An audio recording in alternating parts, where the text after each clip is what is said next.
प्रिय विद्यार्थियों, विज्ञान शाकुंतलम के सप्तम अंक के 18वें श्लोक से हम आज अध्ययन करेंगे कि पिछले श्लोकों में हमने देखा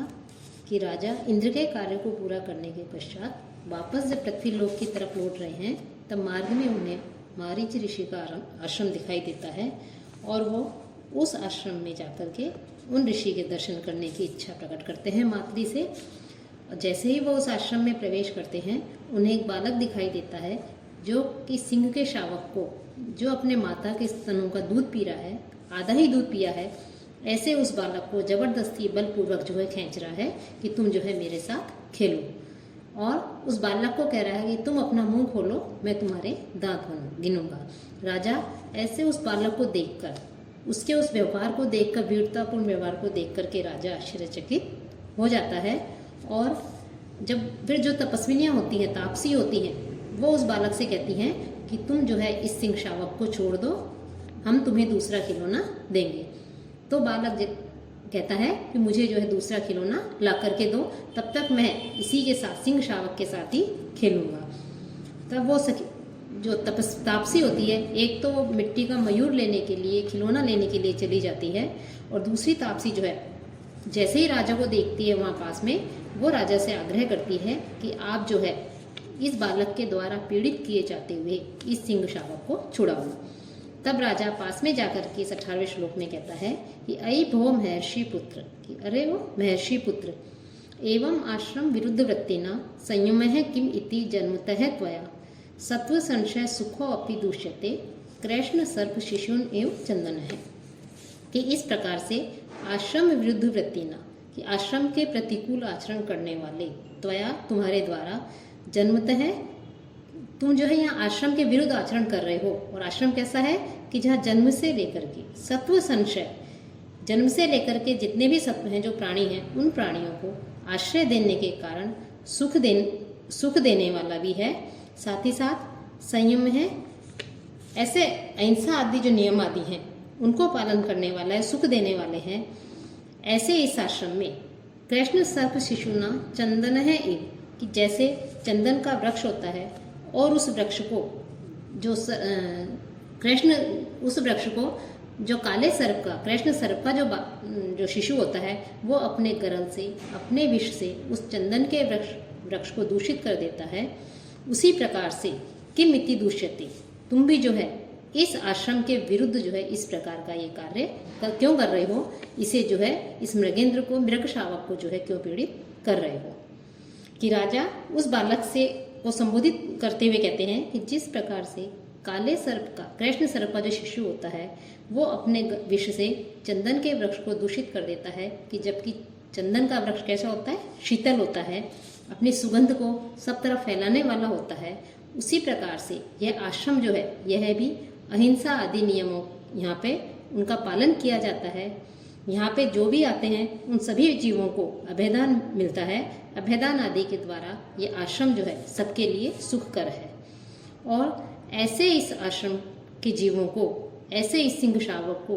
तुम जो है उस कृष्ण सर्प का जो शिशु है उसके समान जो है तुम क्यों पीड़ित कर रहे हो, क्यों दूषित कर रहे हो। कि ऐसा करना उचित नहीं है, क्योंकि यहाँ जीवों को परेशान करना आश्रम के जो नियम हैं उनके विरुद्ध कार्य हैं, अतः तुम्हें ये कार्य नहीं करना चाहिए। तभी तपस्विनी कहती है, राजा जैसे ही उसे महर्षि पुत्र कहकर के संबोधित करता है, ऋषि कुमार कहकर के संबोधित करता है, तपस्विनी कहती है कि ऋषि कुमार नहीं है। फिर राजा कहता है कि मैंने तो इसके आकृति को समान और इसकी चेष्टा को देख करके ही यह कह रही है, लेकिन आश्रम कि मुझे लग रहा है कि यह जो है तपस्वी पुत्र नहीं है। जैसे ही वो कहती है ऋषि कुमार नहीं है, कि जो राजा है वो कहता है कि इसकी आकृति भी और इसकी चेष्टाएं भी यही सूचित कर रही हैं कि यह ऋषि पुत्र नहीं है। लेकिन यह स्थान आश्रम है और आश्रम में रहने के कारण मैं जो है इस प्रकार से मैंने अनुमान किया कि यह जो है ऋषि पुत्र है। फिर राजा जो है उस बालक को जैसे उस सिंह शावक को छुड़ाता है, उस बालक का स्पर्श होता है और राजा कहता है, अनेन कस्यापि कुलांकुरेण स्पृष्टस्य गात्रेषु सुखम ममेवं काम निवृत्तिम चेतसी तस्य कुर्यात् यस्याय अंकार कृतिनः प्ररूरः। कस्यापि कुलांकरेण, कि किसी भी वंश का अंकुर स्वरूप, अनेन स्पृष्टस्य, इस बालक का जैसे स्पर्श किया, स्पर्श किए गए मम गात्रेषु, मेरे शरीर के अवयवों को, मेरे शरीर को, एवं सुखम, कि इस प्रकार से सुख का अनुभव हो रहा है कि जैसे ही मैंने इस बालक से जो है उस सिंह शावक को छुड़ाया और इस बालक के शरीर का स्पर्श, इस बालक का स्पर्श जो है मेरे शरीर से हुआ, इस बालक ने मेरे शरीर को छुआ, तो उस स्पर्श से मेरे शरीर के अंगों में, शरीर के अवयवों में एक अलौकिक सुख की अनुभूति हो रही है। और तो यस्य कृतिन है कि जिस का यह पुत्र है, जिसकी गोद से यह उत्पन्न हुआ है, अंकार, जिसकी गोद से अयम प्ररूढ़ है, यह उत्पन्न हुआ है, तस्य चेतसी, उनका जब ये स्पर्श करता होगा, वो इसे गोद में लेते होंगे, तो काम निवृत्तिम स्यात्, तो ये कितना अधिक अनिर्वचनीय सुख को उन्हें प्राप्त होता होगा। कि राजा जैसे ही बालक का स्पर्श करता है, उस बालक के स्पर्श से जो है राजा अत्यधिक आनंद की अनुभूति करता है, आनंदाधिभूत हो जाता है और कहता है कि जब मैं इसके शरीर के स्पर्श से इतना अधिक आनंद को प्राप्त कर रहा हूँ, जबकि यह मैं नहीं जानता कि ये बालक किस वंश का है, किसका पुत्र है, तो वास्तव में यह जिसका पुत्र होगा, जिस भाग्यशाली का पुत्र होगा, वो इसके स्पर्श से कितने अधिक आनंदित होते होंगे। अर्थात अपरिचित होने पर भी जब मुझे इतना अधिक सुख का अनुभव हो रहा है, तो इसके माता पिता को इसके शरीर के जब वो स्पर्श करते होंगे तो कितना अधिक आनंद की उन्हें अनुभूति होती होगी। यह जो है उनके लिए अत्यधिक भाग्यशाली है। इसके माता पिता अत्यधिक भाग्यशाली हैं जिन्हें इस प्रकार का पुत्र प्राप्त होता हुआ है और जो है इससे उन्हें कितना अधिक आनंद की अनुभूति हो रही है। दोनों तपस्विनियाँ जो हैं वो राजा को और वो जो बालक है सरोदमन, उन दोनों की आकृति देख करके कहती हैं आश्चर्य है, आश्चर्य है। तब राजा पूछता है कि क्या आश्चर्य है? तब तपस्विनी कहती है कि इस बालक की और आपकी आकृति तो जो है मिलती जुलती है, इसलिए हम आश्चर्यचकित हो गए हैं।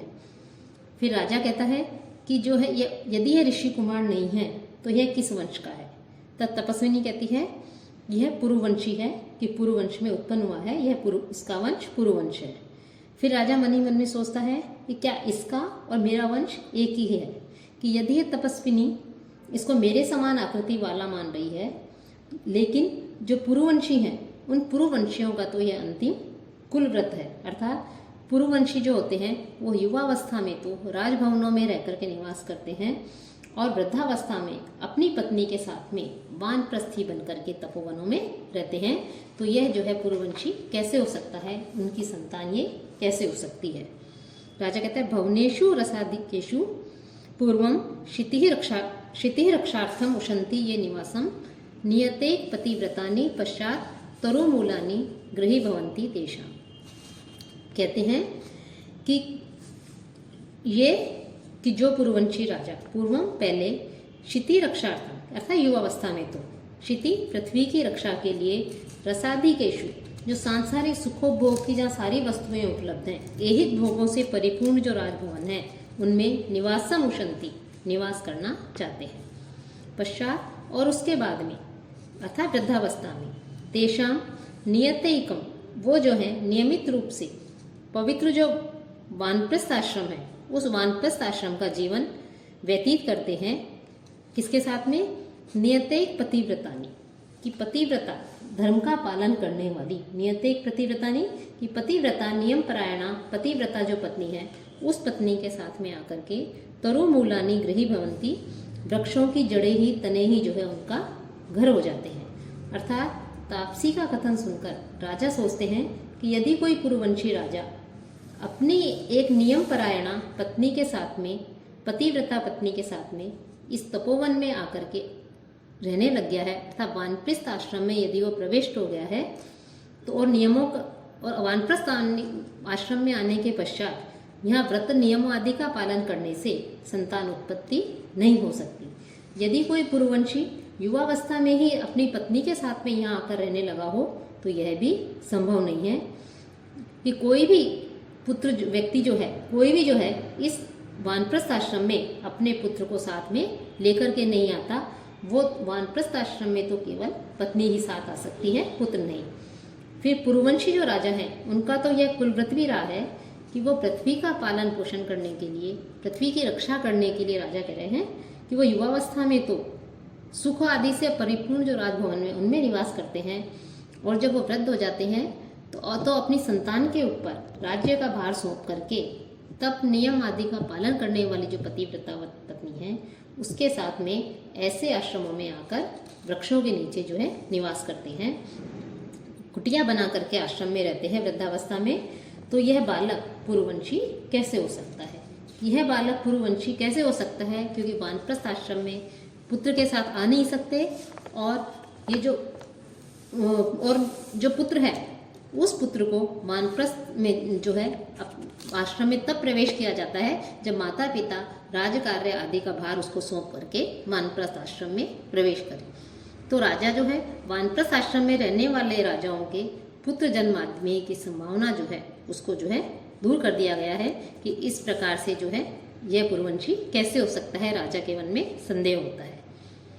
तब तपस्विनी कहती है कि राजा फिर उनसे पूछता है कि मनुष्य जो है अपनी शक्ति से इस स्थान को प्राप्त नहीं हो सकते, कि यह स्वाभाविक विषय नहीं है कि यह पुरुवंशी, ये कह रही है तो हो सकता है पुरुवंशी हो, लेकिन ये स्वाभाविक नहीं है, कोई ना कोई अलौकिक शक्ति हो सकती है। तब तपस्विनी कहती है कि अप्सरा से संबंध होने के कारण इसकी माता का जो है अप्सरा से संबंध है, और इसकी माता जो है उन्होंने देवताओं के गुरु जो कश्यप है उनका जो आश्रम है, इस आश्रम में इस बालक को उत्पन्न किया है। तो राजा जो है तभी राजा के मन में एक आशा जगती है कि हो सकता है ये मेरा ही पुत्र हो। लेकिन अपने शंका को और दूर करने के लिए, संदेह को दूर करने के लिए राजा कहता है कि किस नाम वाले राजर्षि की पत्नी है। तब तापसी कहती है कह तस्य धर्मदाग परित्यागिनो नाम संकीर्तितुम चिंतयिष्यति, कि अपनी धर्मपत्नी का परित्याग करने वाले उसका नाम लेने के विषय में कौन सोच सकता है। तब उसकी बात को सुनकर के राजा कहता है कि यह कथा भी मुझे ये लक्षित करके लक्ष्य बना रही है, अर्थात यह कथा भी मुझसे मिलती जुलती है कि इन तापसियों के अनुसार तो इस बालक की माता का उनके पति ने परित्याग कर दिया, और मैंने भी अपनी पत्नी शकुंतला का परित्याग कर दिया है, वंश भी एक है पुरुवंश। तो ये जो है कथा जो है मुझे ही लक्ष्य बना रही है। फिर वो राजा मन ही मन में सोचता है कि ठीक है मैं इसकी माता का नाम पूछता हूँ, लेकिन दूसरे क्षण वो कहता है कि पराई स्त्री के विषय में चर्चा करना जो है ये अनुचित है, कि उसके विषय में जो है बात नहीं करनी चाहिए। तभी जो दूसरी तापसी होती है वो मिट्टी का मोर लेकर के, मयूर लेकर के उसे बालक के पास में लेकर के आती है, और वो आकर के कहती है सर्वदमन शकुंत लावण्यम प्रेक्षस्व, कि ये जो पक्षी है, शकुंत कहते हैं पक्षी को, कि शकुंत का अर्थात इस पक्षी के लावण्य को, इसके सौंदर्य को देखो। तो जो बालक है सर्वदमन है, उसकी माता का नाम भी शकुंतला है, और वो जो तापसी होती है वो शकुंत शब्द का उच्चारण करती है पक्षी के लिए। तो बालक जो है वो सोचता है कि मेरी माता जो है वो आई है। तो बालक नाम में समानता होने के कारण बालक कहता है कि मेरी माँ कहाँ है, कुत्र वा मम माता, मेरी माता कहाँ है। तब दोनों कहती हैं कि नाम की समानता के कारण ये जो है बालक धोखा खा गया है, माता के से बहुत अधिक स्नेह करता है, और नाम समान होने के कारण इस बालक को ये लगा कि इसकी माता यहाँ आई है। तब राजा मन ही मन में कहता है कि राजा मन में सोचता है किम वा शकुंतला इत्यस्य मातुराख्या, कि क्या इसकी माता का नाम शकुंतला है। फिर दूसरे क्षण राजा सोचता है अपने मन में कि नामों की समानता भी बहुत मिलती है, कि एक समान नाम भी जो है बहुत से पाए जाते हैं। हो सकता है इसकी माता का नाम जो शकुंतला है वो भी मेरे दुख बढ़ाने के लिए ही हो सकता है। फिर बालक कहता है, जैसे ही मिट्टी का मोर लेता है वो कहता है कि यह मोर मुझे प्रिय है, मैं इससे खेलता हूँ। तभी जो पहली तापसी होती है वो आश्चर्य से घबराहट के साथ में देख करके कहती है रक्षा करंडकम अस्य मणिबंधे न दृश्यते, इस बालक के कलाई में, इसके में जो मणिबंध बांधा हुआ था, रक्षासूत्र जो बांधा हुआ था इसके मणिबंध में कलाई में, वो दिखाई नहीं दे रहा है।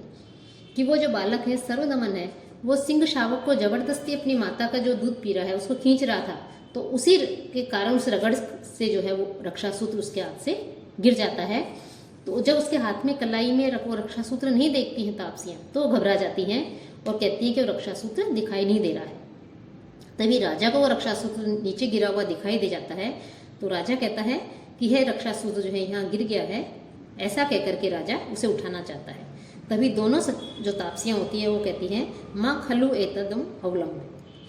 कि इसे जो है मत उठाइए, इसे मत छुइए। कथम क्या ग्रहितम अने, इन्होंने इसे उठा लिया है, कि वो दोनों उसे उठाने से रोकते हैं। और फिर वो देखती हैं कि उनके रोकने से पहले ही राजा ने उसे उठा लिया है, तो वो आश्चर्यचकित हो जाती है, एक दूसरे को देखती हैं कि क्या इन्होंने उठा लिया है। फिर राजा पूछता है कि आप लोगों के द्वारा मुझे क्यों रोका गया इसे उठाने से।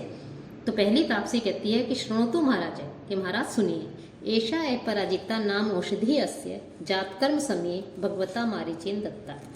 कि जो जातकर्म संस्कार है उस संस्कार के अवसर पर भगवान जो मारीच हैं उनके द्वारा इस बालक को यह औषधि दी गई थी। ये इस औषधि का नाम अपराजिता है, कि अपराजिता नाम की औषधि है, और यह भगवान मारीच के द्वारा, कश्यप के द्वारा जो है इन्हें, इस बालक का जब जातकर्म संस्कार हुआ था उस समय यह दी गई थी। कि 16 संस्कारों में जातकर्म संस्कार को चौथा संस्कार कहा गया है। यह बालक के जन्म के तुरंत पश्चात किया जाने वाला संस्कार है, और इसमें जो नवजात शिशु है उसकी जिह्वा पर जो शलाका से ओम लिखा जाता है, उसे घी और मधु आदि चटाया जाता है।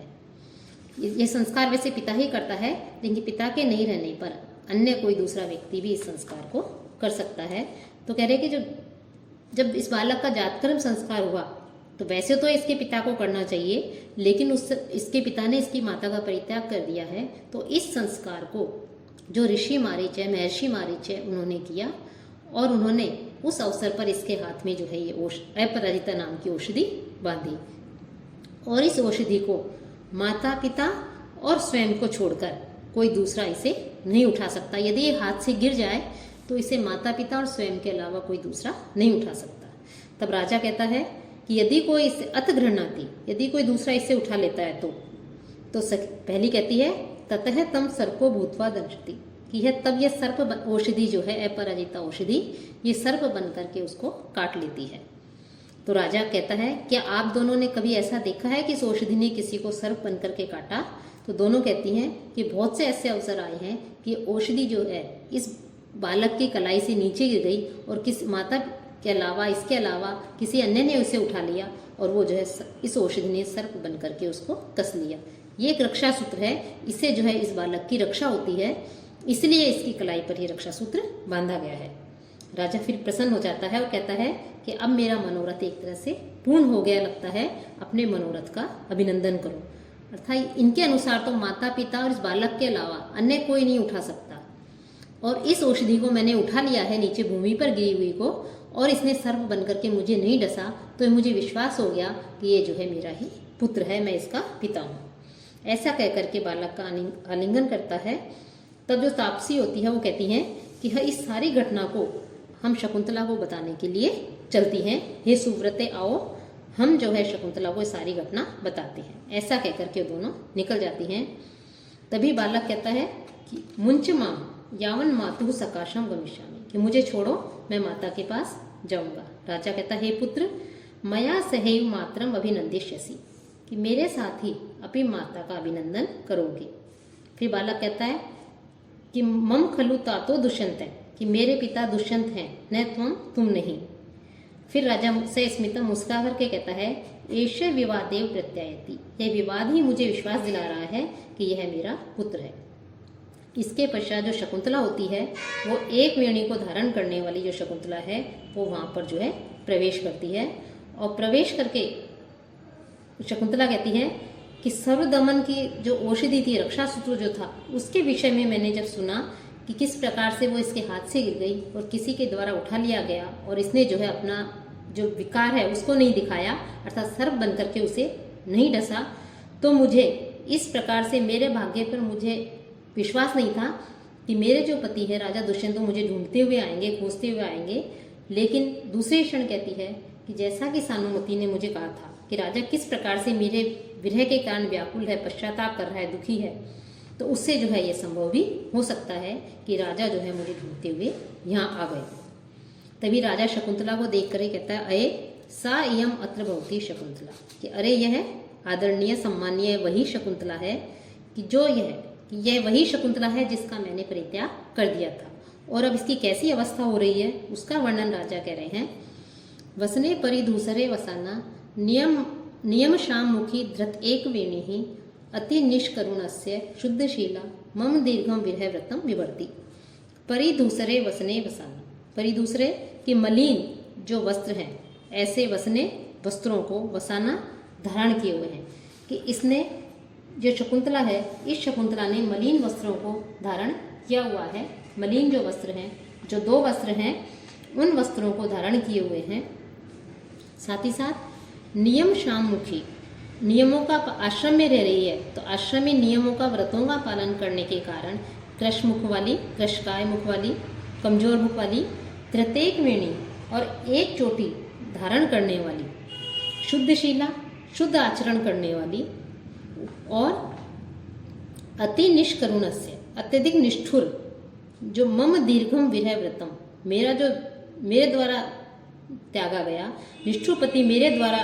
कारण से बहुत दिनों से विरह का जो व्रत है, मेरे विरह का जो व्रत है, उस व्रत का विवर्ती ये पालन कर रही है। उस व्रत को अपनाती हुई ये अपना जीवन व्यतीत कर रही है।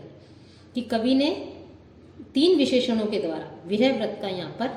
वर्णन किया है, बताया है कि एक तो वसने परि दूसरे वसाना, कि अर्थात इसने जो है मलिन वस्त्र धारण कर रखे हैं 2, एक उत्तरीय और दूसरा अधो वस्त्र। इन 2 मलिन वस्त्रों को धारण कर रखा है। नियम शाममुखी, नियमों का पालन करने के कारण, व्रतों का पालन करने के कारण कृशकाय मुख वाली और धृतेक वेणी और एक वेणी, अर्थात श्रृंगार आदि से रही केवल एक चोटी, एक वेणी को धारण करने वाली। तो इस प्रकार से यहाँ राजा ने कि जो पतिव्रता स्त्री हैं, उनको विरहिणी जो पतिव्रता स्त्री हैं, उनका किस प्रकार का जीवन व्यतीत करना चाहिए, इसका यहाँ पर एक तरह से उल्लेख किया गया है, वर्णन किया गया है। यहाँ शकुंतला का स्वाभाविक वर्णन होने के कारण स्वभावोक्ति अलंकार का यहाँ प्रयोग किया गया है, और मालभारिणी जो छंद है, व्रत जो छंद है मालभारिणी, उसका यहाँ प्रयोग किया गया है। फिर शकुंतला को देखकर राजा कहता है कि शकुंतला ने 2 मलिन वस्त्रों को धारण कर रखा है, कि एक तो उत्तरीय और दूसरा अधो वस्त्र। इसने एक वेणी में गुथे हुए इसके केश हैं, अर्थात एक ही वेणी धारण किए हुए हैं, और ये अत्यधिक पवित्र आचरण करने वाली हैं। ऐसी इस शकुंतला का जब यह गर्भवती थी, तो ऐसी गर्भिणी अवस्था में मैंने इसका परित्याग कर दिया, और मैंने ऐसा करके मैंने इसके प्रति अति कठोर आचरण किया था। यह वही शकुंतला अब मेरे लिए दीर्घकालीन विरहिणी स्त्रियों का जो व्रत है, विरह जो व्रत है, उस व्रत का यह पालन कर रही है। इसके पश्चात शकुंतला जो है वो वहाँ आती है, पश्चाताप के कारण जो है अत्यधिक मलिन आकृति वाले राजा को देखकर, उदासीन और मलिन आकृति वाले राजानम दृष्ट्वा, राजा को देख करके, न खल्लू आर्यपुत्र एव, यह आर्यपुत्र जैसे तो दिखाई नहीं दे रहे हैं। कि विरह अवस्था में शकुंतला जो है वो भी कृशकाय हो गई है, वो भी पहचानने में नहीं आ रही है। उधर राजा दुष्यंत भी शकुंतला का परित्याग कर देने के कारण, पश्चाताप के कारण जो है विरही मलिन आकृति वाला हो गया है, विरही अवस्था के कारण उदासीन हो गया है। ऐसे उस राजा की स्थिति को देख कर, शारीरिक अवस्था को देख करके शकुंतला कहती है कि यह जो है राजा दिखाई आर्यपुत्र अर्थात महाराज मेरे पति जैसे, महाराज दुष्यंत जैसे दिखाई नहीं दे रहे हैं। ततः कै एषे इदानीं कृत रक्षा मंगलम दारकम में गात्र संसर्गेण दूष्यति। शकुंतला जो है राजा दुष्यंत को नहीं पहचान पाती दूर से देख करके, कह रही कि ये तो मेरे पति जैसे दिखाई नहीं दे रहे हैं। तो इस समय कौन होगा कि जो रक्षासूत्र मेरे पुत्र की कलाई पर बांधा गया था, जिसकी रक्षा के लिए जो रक्षासूत्र बांधा गया था, जिसका रक्षा मंगल किया जा चुका था, ऐसे मेरे पुत्र को अपने शरीर के स्पर्श से दूषित कर रहा है। अर्थात राजा दुष्यंत ने उसको, सर्वदमन को गोद में लेकर के बैठा हुआ है। तो शकुंतला कहती है कि ये तो मेरे पति जैसे दिखाई नहीं दे रहे हैं, तो यह कौन है जो मेरे पुत्र को अपने स्पर्श से जो है दूषित कर रहा है। तभी बालक मातरम उपेत्य, माता के पास में जाके कहता है, माता है एष्य को अपि पुरुषो माम पुत्र इत आलिंगति, यह कोई दूसरा पुरुष है जो ये मुझे कह रहा है कि मैं इसका पुत्र हूँ, अपना पुत्र कह करके ये मेरा आलिंगन कर रहा है। फिर राजा कहता है कि हे प्रिय, कि मेरी क्रूरता भी, मैंने तुम्हारे ऊपर जो क्रूरता की थी, तुम्हारा अपमान किया था, अपमानित करके तुम्हारा परित्याग कर दिया था, वो आज मेरे लिए अनुकूल फल देने वाली सिद्ध हुई है, क्योंकि इस समय मैं अपने को तुम्हारे द्वारा पहचाना हुआ देख रहा हूँ। अर्थात तुमने पहचान लिया, यह मेरी क्रूरता का ही परिणाम है कि तुमने जो है मुझे पहचान लिया। फिर शकुंतला अपने मन ही मन में कहती है कि हे हृदय समाविश्वसी कि धैर्य धारण करो। परित्यक्तम मत्सरेण अनुकंपितास्मि देवी कि भाग्य ने पूर्व में मत्सरेण के द्वेष भाव के कारण छोड़ करके, द्वेषभाव आदि छोड़ करके भाग्य ने जो मेरा दुर्भाग्य था, जिसके कारण से मैं इतनी अपमानित हुई, मेरा परित्याग किया गया, उस भाग्य ने जो है अब द्वेषभाव छोड़ करके मेरे ऊपर कृपा की है कि जो है मुझे अपने पति से मिलाया है। आर्यपुत्र खलु एष, यह वस्तुतः आर्यपुत्र ही है। जैसे ही शकुंतला राजा दुष्यंत के थोड़ा समीप आती है, वो उसे पहचान जाती है और वो कहती है कि वास्तव में अब जो है भाग्य है, उसने मेरे ऊपर अपनी कृपा दृष्टि की है, जो मुझे अपने पति से मेरा मिलन करवाया है, वस्तुतः यह आर्यपुत्र ही है। तो शकुंतला फिर राजा जो है वो शकुंतला से कहता है प्रिय कि हे प्रिय, स्मृति भिन्न मोह तमसो दिष्टया प्रमुखे स्थितासी में सुमुखी उपरागांते शशिन है समुपगता रोहिणी योगम। अब जैसे ही शकुंतला वहां आती है, राजा शकुंतला को देख करके कहता है सुमुखी, हे सुमुखी सुंदर मुख वाली शकुंतला, कि दिष्टया की सौभाग्य से, स्मृति भिन्न मोह तमस है कि स्मृति आ जाने से मुझे तुम्हारा स्मरण हो गया है कि मैंने तुमसे गांधर्व विवाह किया था और तुम किस प्रकार से वहां आई थी और मैंने तुम्हें अपमानित करके तुम्हारा परित्याग कर दिया है। तो ऐसे उसके मुझे तुम्हें याद कर लेने से, स्मरण आ जाने से भिन्न मोह है, नष्ट हो गया है। क्या? मोह तमस है, अज्ञान रूपी अंधकार जिसका, ऐसे मैं प्रमुखे स्थिता, मेरे सामने जो है तुम स्थित हो, कि सौभाग्य से मुझे तुम्हारा स्मरण हो गया है और स्मरण होने के कारण जो अज्ञान रूपी जो अंधकार था, जिस अज्ञानता के कारण मैंने तुम्हारा परित्याग कर दिया गया था, वो अंधकार जो है अब नष्ट हो गया है, दूर हो गया है। ऐसे ही तुम मेरे सामने अब स्थित हो। कि उपरागांते रोहिणी, जैसे ग्रहण होता है उस ग्रहण के समाप्ति पर रोहिणी शशिन है योगम, कि रोहिणी जो है वो चंद्रमा के मिलन को जो है जैसे समुपगता प्राप्त हो जाती है। कि जैसे ही शकुंतला पास आती है, राजा शकुंतला को संबोधित करते हुए जो है उसको कहता है कि सौभाग्य की बात है कि जैसे चंद्र ग्रहण होता है, उस चंद्र ग्रहण के हट जाने के पश्चात रोहिणी चंद्रमा के पास वापस आ जाती है, उसी प्रकार मैंने भी तुम्हें जो है विस्मरण से अब मैं मुक्त हो गया हूँ। मैंने तुम्हें स्मरण नहीं रखा था और उसके कारण मैंने तुम्हारा परित्याग कर दिया था।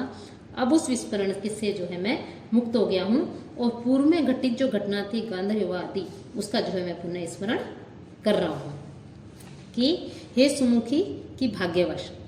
पूर्व समय की जो घटना थी, दिष्टया भाग्यवश, स्मृति भिन्न मोहतम से, पूर्व समय की घटना के मुझे याद आ जाने से कि मैंने किस प्रकार से तुमसे विवाह किया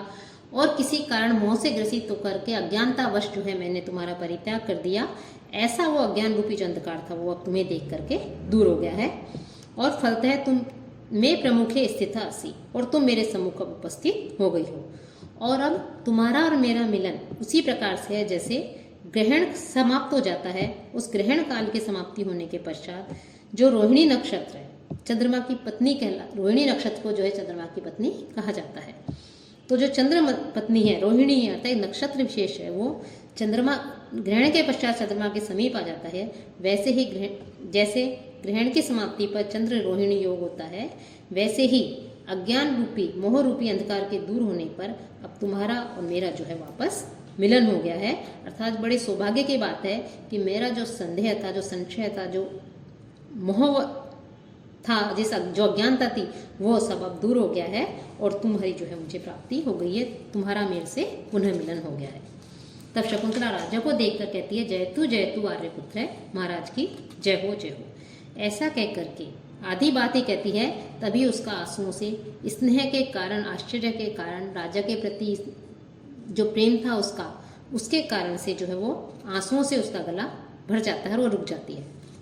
राजा कहता है सुंदरी, बाष्पेण प्रतिषिद्धे अपि जय शब्दे जितम मया यत्ते दृष्टम संस्कार पाटलोष्ट पुटम मुखम। कि जय शब्द के बाष्पेण के आंसुओं के द्वारा रोक दिए जाने पर भी, प्रतिषिद्धे रोक दिए जाने पर भी, मया विजितम मेरी जो है विजय हो ही गई है। यत क्योंकि असंस्कार पाटलोष्ट कि कृत्रिम जो संस्कार होते हैं, कृत्रिम जो प्रसाधन होते हैं, श्रृंगार सामग्री होती है, उसके बिना भी स्वभावतः, असंस्कार स्वभावतः पाटलोष्ट श्वेत जो रक्तोष्ट होते हैं, ऐसे पुट वाले ते मुखम दृष्टम, मैंने तुम्हारे मुख को देख लिया है। कि शकुंतला जैसे ही राजा का जय जयकार करती है कि आप तुम्हारा आर्यपुत्र की जय हो, लेकिन वो जो है अत्यधिक स्नेह के कारण, प्रेम के कारण जो है उसके आंसू आ जाते हैं और आंसुओं से उसका गला रुंध जाता है और उसकी आवाज़ जो है रुक जाती है, पूरी बात वो नहीं कह पाती। तभी राजा शकुंतला को संबोधित करते हुए कहता है कि सुंदरी, कि यद्यपि तुम मेरे लिए प्रयुक्त जो जय शब्द है उसका स्पष्ट रूप से जो है उच्चारण नहीं कर सकी हो, उसका उच्चारण नहीं किया है तुमने, पूरा उच्चारण नहीं किया है, क्योंकि तुम्हारा कंठ जो है वो अवरुद्ध सा हो गया है, लेकिन फिर भी मेरी विजय हो गई है, क्योंकि मैंने तुम्हारे जो संस्कार से रहित अर्थात प्रसादन आदि से रहित भी तुम्हारे जो श्वेत रक्त जो ओष्ठ पुष्ट वाले मुख हैं, होठों वाला जो मुख है, ऐसे मुख को मैंने देख लिया है कि स्वाभाविक रूप से, प्राकृतिक रूप से सुंदर, जिस पर कोई सौंदर्य सामग्री का प्रयोग नहीं किया है, श्रृंगार नहीं किया है, ऐसे स्वाभाविक रूप से सुंदर तुम्हारे मुख को देखने से मेरा जो वियोग का जो दुख था, वो दुख जो है अब दूर हो गया है। यही मेरी सबसे बड़ी विजय है, यही मेरी। तो इस प्रकार से इस राजा जो है उस शकुंतला को देख करके अत्यधिक प्रसन्नता का अनुभव करता है। इस श्लोक में अनुष्टुप छंद का प्रयोग किया गया है। अब अगले व्याख्यान में हम 24वें श्लोक से अध्ययन करेंगे।